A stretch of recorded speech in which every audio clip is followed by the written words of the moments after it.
Syndicate is behind the continuous vandalism at the Cape Town train station. That's the word from officials. Transport Minister Fikile Mbalula suspects the arson attacks are linked to sabotage to force government to reinstate irregular security contracts, which it recently cancelled. Now, services in the city have been disrupted after at least 18 carriages were set alight at the city's central station. The Transport Minister Fikile Mbalula joins us now live. So, Minister, you certainly know how to talk the talk. Tell us, have you identified these suspects yet? The suspects have been identified, and it's just a question of them being located.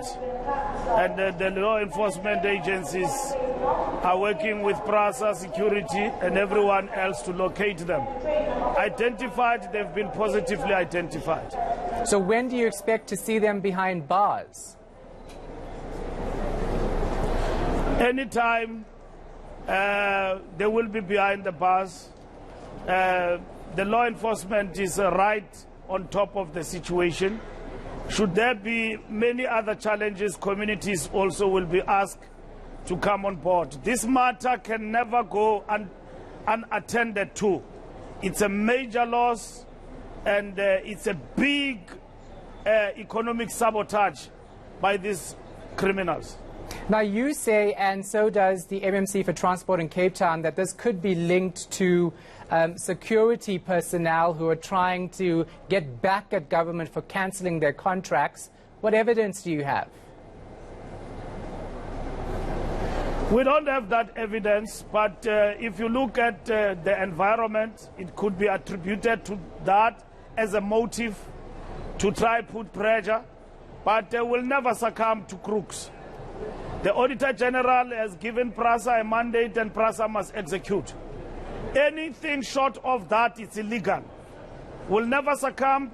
We will win this fight. We will win this fight. Everything will be up and operational, but it's going to take a bit long.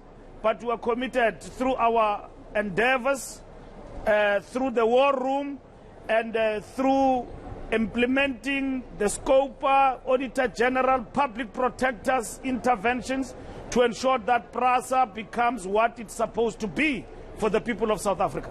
Now, Minister, I'm struggling to understand this. How can you be so confident that the security people are behind the arson attacks when you yourself admit you have no evidence? This thing is like a ghost. You analyze. You can only arrive at the motive after you have actually arrested people. But the environment around us tells us one thing. This is a criminal act. It's not an act of angry passengers because of delays of trains. It is a direct attack on the network by criminal elements with nefarious motives who came right at the heartbeat of operations in Cape Town and burned down 18 trains, showing a middle finger to the state. The state must respond, and we must respond, and we must clamp down on them, because we can never, if it is these elements, they must never think that they can hold the state at ransom, and at the same time they can force the state to act in a particular direction. But that's not what we are saying. All what we know is that the major conflict around us now, it's a question of security companies who've got issues with PRASA because they got irregular contracts, and the AG and the public protector directed us to cancel those contracts, and the board since March has been implementing that. Yeah, so let's talk about the role you have to play in ensuring safety of passengers and these trains. Are you doing enough to keep them safe? Because we keep seeing this act continue for the past couple of months and years now. We are working on a long-term vision, Ashan, of ensuring that these trains are safe, and we've got the permanent security that is going to reinforce railway police. What we've got now, it is not five-star arrangement we want.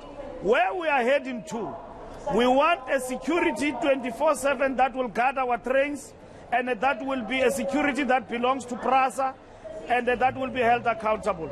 And that's where we are heading to now. But nonetheless, at the same time, there are stopgap measures that have been implemented here, issuing out tenders, getting new security companies to come on board. That is going on. But where we are heading to is to ensure that in the long term, in the next 5 years, the environment of security is totally redefined in this particular place.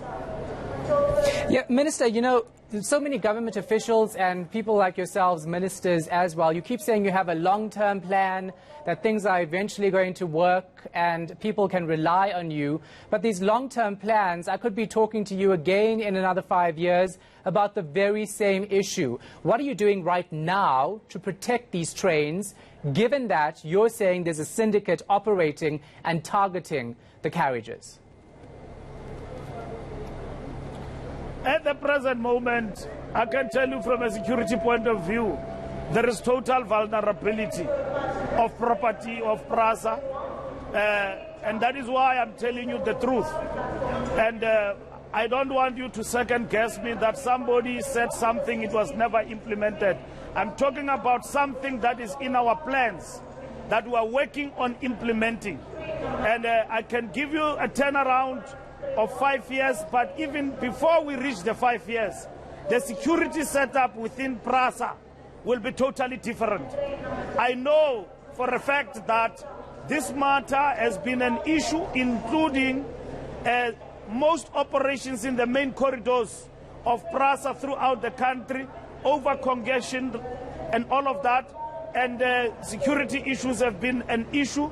Now, we are working on a total overhaul of ensuring that we have permanent security of PRASA that is going to guard the trains and secure our commuters all around our trains in South Africa. Yeah, and very quickly, how much money are you losing as PRASA with all of this damage, and how are you going to actually make it up? Because the AG, of course, is not going to be happy with any of this. The AG's findings have got to be attended to. They will be attended to. The minister is giving a clear instruction on that. And then I'm working on a different approach on this place. This place has got to witness a total different approach for the implementation of the AG's recommendations, for ensuring that we get out of this irregular expenditure. For this attack here in Cape Town alone, it is estimated at 61 million. And we will never recoup that. It is money down the drain. And, but we know that these trains are secured in terms of insurance and all of that. But it will take us a long time to recoup. But they are insured, and that money will be recouped through that particular process. All right, thank you so much for your time, Minister. We appreciate it. That is Transport Minister Fikile Mbalula speaking to us from Cape Town. Still to come.